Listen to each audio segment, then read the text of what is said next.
So today in this video we shall factorize 6 plus 13 mn plus 7 m square n square. So by adding first and last number, that is 6 plus 7 means it is 13. So first expression is same and last expression also 7 m square n square. So it becomes 13, it is 6 mn plus 7 mn. So 6 mn plus 7 mn means it is 13 mn. So now we find out the common in these both first expression and these both last expression.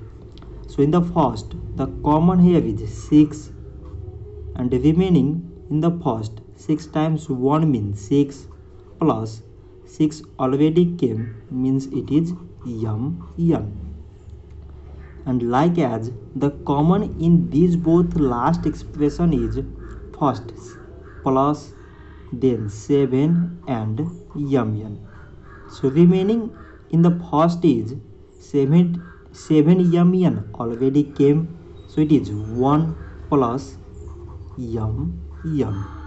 So now we again find out common in first and last expression. So both contain 1 plus mn.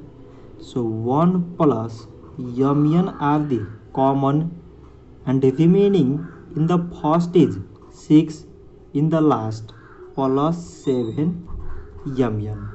So 1 plus mn and 6 plus 7 mn are the required factors. So this much for today and thanks for watching.